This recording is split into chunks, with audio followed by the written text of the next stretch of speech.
So welcome to NCIX Tech Tips. Today's episode is actually going to be about a product that we don't have here on hand yet, but we do have one that's similar, and we do have another member of the Corsair gaming audio family, so we're going to make do with what we've got, and what we've got is Dylan from Corsair to tell us about the Corsair HS1A and how that compares to the original Corsair HS1.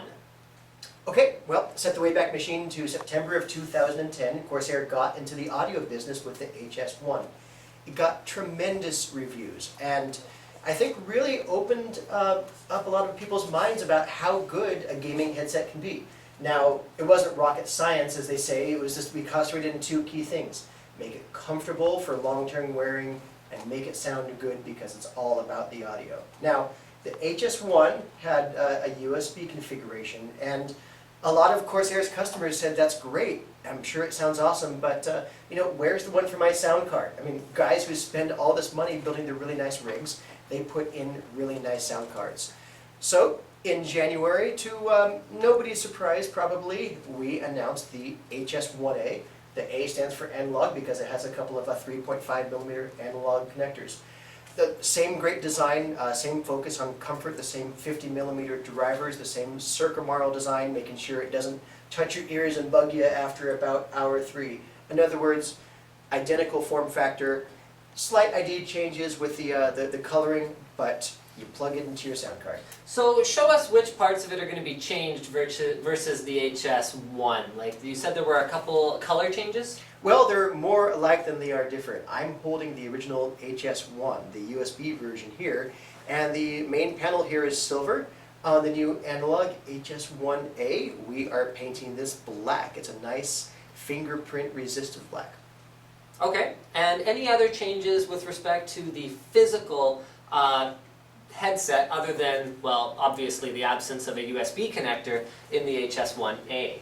Well, it has everything that counts. It has the same great Circumaural design, nice and big so it doesn't touch your ears and bug you after the third hour of play. Same 50mm drivers, same careful attention to detail to the acoustics. The same overall and internal structure, but there's one change. Now, I'm a firm believer that for comfort over a long period, fabric is the way to go. That's what you find on the high-end headphones for audio. And what we use is microfiber here over memory foam. But sweat wicking too. That's right. Now, for gaming headsets, there's a lot of models in the market that use that synthetic leather, and there's a lot of folks who simply like synthetic leather. So we figured, why don't we do both? So when you take your HS1A out of the package, you'll find that it has the microfiber covered ear pads attached, but there's also a set of synthetic leather ear pads. They also have the memory foam underneath. These are replaceable, easy to pop these off and put them on. Now, we wouldn't normally notice this, but because I'm just so particular about audio, I do need to mention that synthetic leather and the microfiber do have different audio characteristics. So, when you swap them back and forth, just take a little time, go to your sound card's EQ, and make the adjustments. Okay. Actually, I think people would notice that in a second, because I personally have used swappable ear pads before, and I notice a dramatically different sound experience with pleather versus a microfiber earpiece. So it's funny that you should mention that. Now, will users of the original HS1 have the option to purchase synthetic leather ear pads? Yes, they will. They're on the Corsair store. Now, we've talked about headphones a lot in the last few minutes here, the HS1 and the HS1A, but since you're here and they're watching the video anyway, they obviously care about audio. What's this? Well, that's the SP2500. It's a 2.1 speaker system. Simply put, this will be the new reference standard for PC audio. If you're an enthusiast and you care about how the sounds coming out of your PC make, this is the one you should get. Okay, well that was very succinct. So I'm going to give sort of a special Linus Tech Tips, NCIX Tech Tips, me summary of the HS1 versus the HS1A and what are the differences. So the HS1, this is the original version. Remember, the HS1A is going to look a little bit different.